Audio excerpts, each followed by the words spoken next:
이렇게 토마토 모닝쇼 2부 순서 이제 시작을 해보도록 하겠습니다.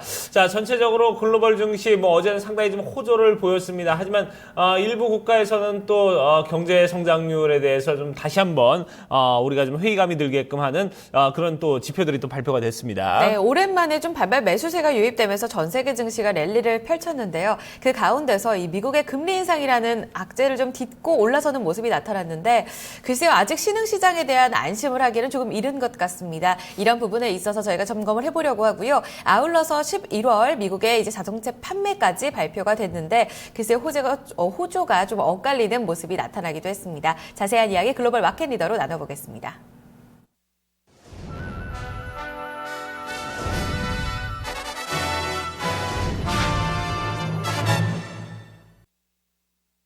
네, 서동수의 글로벌 마켓 리더 메리츠 종류권 서동수 대리와 얘기를 나눠보도록 하겠습니다. 안녕하십니까? 네, 안녕하세요. 네, 반갑습니다. 자, 서동수 대리와 오늘 어떤 내용들 저희가 얘기를 나눌지 먼저 이슈부터 확인을 해보도록 하겠습니다. 네, 첫 번째 이슈는 리세션 브라질에 대해서 좀 얘기를 나눠보도록 하겠습니다. 자, 이 브라질의 경제 계속해서 GDP 마이너스 성장을 이어가고 있습니다. 지금 3분기 연속, 그러니까 작년까지 이어가면 6분기 연속 지금 마이너스세를 이어가고 있는 브라질의 상황인데 이게 상당히 좀 심각해지고 있습니다. 예, 맞습니다. 이제 라틴 아메리카, 그러니까 남아메리카 중에서는 이제 가장 큰 경제 규모를 가지고 있는 국가고요. 네. 이제 자원 부국 중에 한 나라인데 뭐 아무튼 최근 들어서 중국의 경제 구조의 변화에 의해서 2차 제조업 관련된 뭐 지표들도 많이 뭐 하향세로 돌아서고 뭐 원자재 관련해서도 더 이상 그다지 이렇게 큰 수요를 끌어들이지 않는 그 중국의 수요 때문에 이런 원자재를 중심으로 이렇게 수출을 하는 브라질 같은 국가가 상당히 좀 좋지 못한 모습들을 좀 가지고 있습니다. 네. 전일 미국 증시에서 그다지 좀 볼 것이 좀 없었다라고 좀 본다면,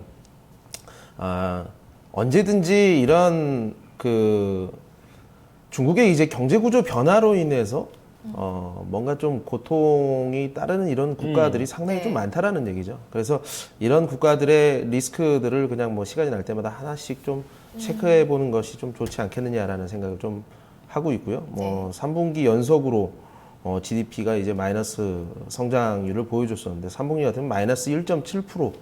뭐 상당히 좀 좋지 않은 상황인 것 같습니다. 네. 그렇습니다. 뭐 0몇 프로에 왔다 갔다 하는데 지금 마이너스 1.7% 정도면 이게 상당히 좀 큰 폭이 아닌가 하는 생각이 들어요. 일단 브라질 경제 같은 경우에는 뭐 브릭스의 어떤 중심 주축이기도 했었잖아요. 한때는 정말 최대 어떤 성장률을 기록할 것이다라는 기대감도 컸던 나라인데 최근에는 뭐 정치적 불확실성도 맞물리고 정부 지출 감소도 상당히 쉽지가 않다라는 이야기들이 많이 나왔습니다. 말씀하셨다시피 중국의 경기 악화 맞물리고 또 미국의 금리 인상과 맞물리게 되면서 앞으로 더 악화될 가능성도 조짐이 있는 건지 좀 찾아봐야 될 것 같은데 일단 이렇게 경제 성장이 좋지 못했던 이유부터 좀 찾아보죠. 예, 어쨌든 뭐 펀더멘털 이슈에 좀 집중을 해야 될 것 같고요. 국가 자체가 그 중국이 옛날 같은 경우는 계속 이제 원자재 자체를 계속 흡수를 해줄 때까지만 하더라도 뭐 브라질은 뭐 승승장구하고 브릭스라는 단어가 신조어가 생기고 최근 들어서는 이런 게 거의 뭐 없어졌죠. 뭐 쌈바춤을 뭐 칠 정도로 좋았을지 모르겠지만 지금 같은 경우는 진짜 이건 망필이라고 해야 될까요?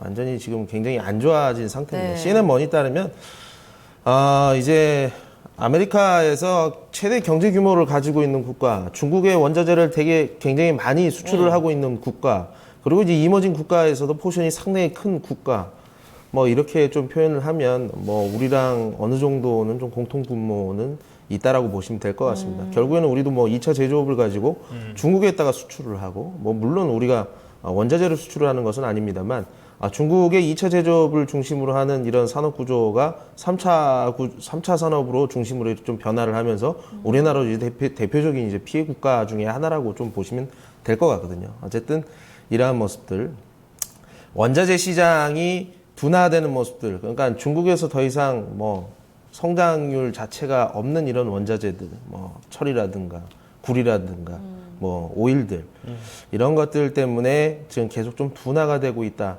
그러니까 망조가 뛰는 나라, 그러니까 이머징 내에서 안 좋아지는 나라의 그냥 어떻게 보면은 그냥 대표적인 좋은 사례라고 좀 보시면 될 것 같습니다. 10월 인플레이션 자체가 10%. 이야. 물가 상승률 10%면 12년 내 최고치라고 하는데 네. 이 안 좋은 국가들 그 부정 부패와 뭐 마약으로 들끓고 뭐 정치가 썩고 이런 국가들이 국민들이 이러한 고통을 겪게 되는 거거든요. 실업률 같은 경우는 8.9%라고 나와 있고 뭐 작년 대비해서 6.8%에서 2%가 넘게 늘어나는 모습들 굉장히 최근 들어서 아주 안 좋아지고 있다라고 보시면 될 것 같고요. 네. 헤아라 가치도 올해만 31%. 네. 뭐 브릭스 중에서 브라질하고 또 대표적인 사례가 또 루블화를 쓰고 있는 러시아 국민들 아니겠습니까? 네.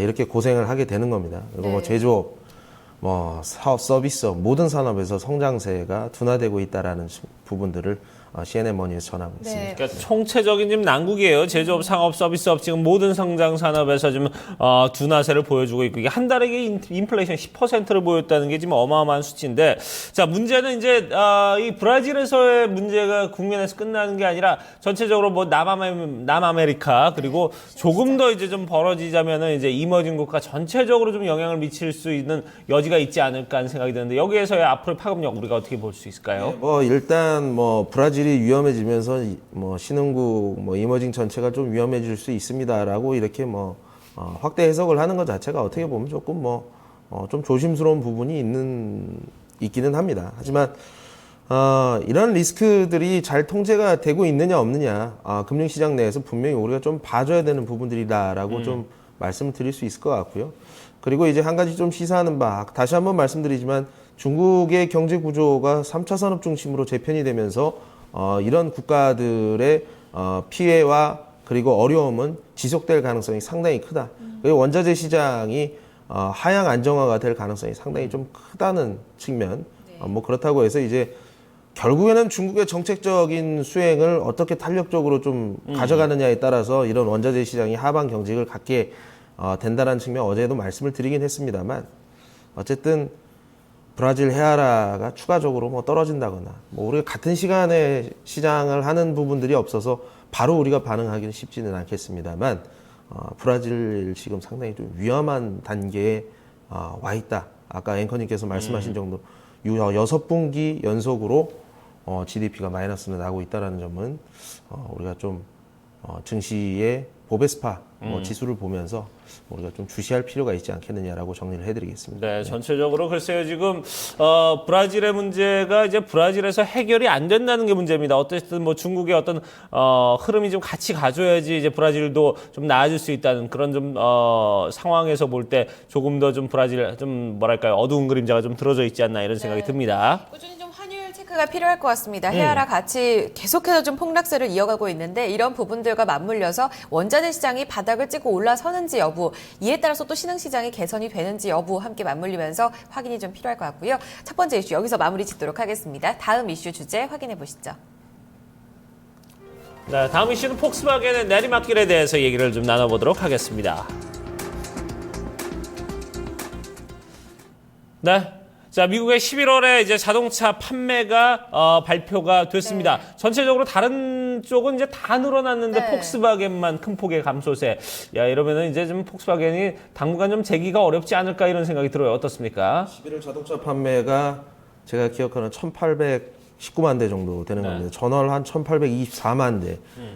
이번 달에 한 1,830만 대 정도 팔리지 않겠느냐 봤는데 1,819만 대 정도 팔렸는데 뭐 이게 뭐 굉장히 좀 좋은 편이에요. 11월에 나온 것 중에서는 거의 뭐 한 몇 년간 중에서는 계속 좋은 데이터일 겁니다.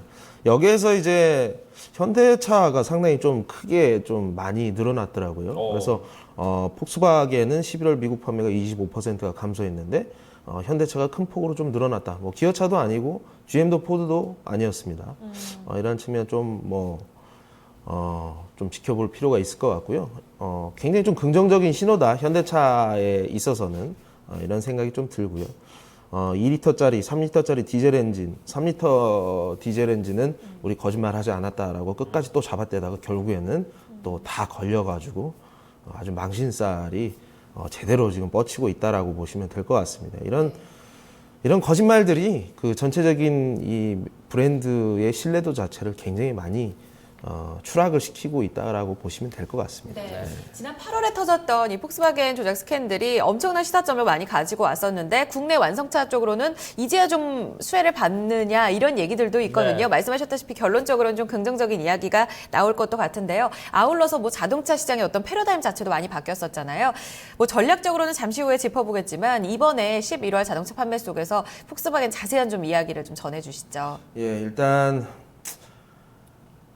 CNN 따르면요. 작년에 이제 폭스바겐의 디젤 모델 판매가 17%가 증가를 했었습니다. 네. 그래서 또 가솔린 모델은 9%가 감소를 했었는데 그만큼 이제 디젤 모델 자체가 작년 같은 경우는 뭐 상대적인 고유가였기 때문에 어느 정도 좀 소비자들한테 주요할 수 있었던 부분들이 있었겠지만 네. 어쨌든 미국 환경청 EPA에서 배기 테스트 유해 물질이 정차 시보다 그리고 이제 실제 운행 시 대비해서 그러니까 실제 운행 시 정차 대비해서 한 40배 정도 뭐 질소 화합물 같은 경우 많이 나왔다라고 산화물 자체가 나왔다라고 이렇게 얘기를 하고 있습니다.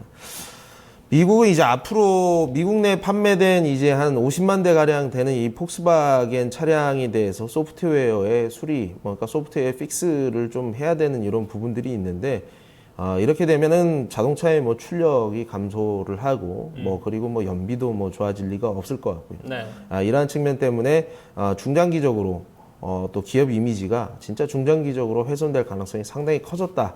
이런 것들이 11월 자동차 판매로 첫 신호가 켜진 게 아니냐라는 이런 내용을 좀 전하고 있고요.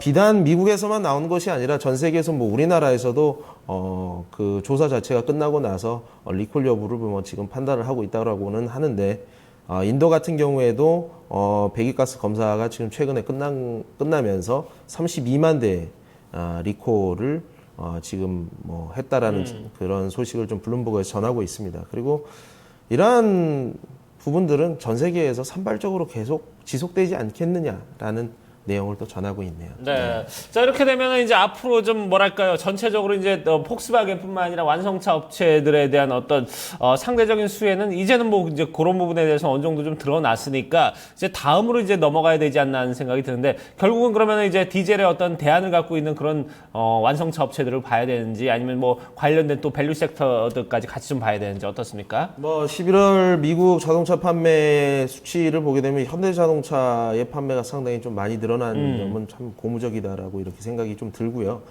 이런 부분에서 분명히 좀 수혜가 있는 것이 아니냐. 저도 좀 자세히 좀 들여는 봐야 될 것 같습니다만 어쨌든 이런 완성차 업체의 수혜는 주가의 상승으로 이어지는 경우는 지금까지는 그렇게 크게 보인 적은 없다라고 네. 좀 보시면 될 것 같습니다. 오히려 이 전기차 관련된 이제 친환경차에 대한 밸류 체인들이 상당히 좀 많이 잘 나가고 있는 부분들. 네. 뭐 최근 들어서 어제 같은 경우는 삼성 SDI라든가 LG 화학 같은 경우 배터리팩 업체를 제가 몇 번 말씀을 드렸습니다만 뭐 자잘한 밸류 체인 다 말씀드릴 수 있겠습니다만 또 변동성이라든가 뭐 이런 것들 회사의 안정적인 뭐 영업이익 수준을 고려를 해봤을 때에는 이런 배터리팩 정도만 제가 좀 말씀을 드릴 수 있을 것 같습니다. 네. 좀 전기차 밸류 체인 트레이딩 관점에서는 뭐 끝단으로 가면 전기차가 팔아봤자 얼마나 많이 팔리겠냐 이런 생각하실 수 있겠습니다만 어쨌든 시장에서는 지금 계속 반영을 하고 있는 중이다.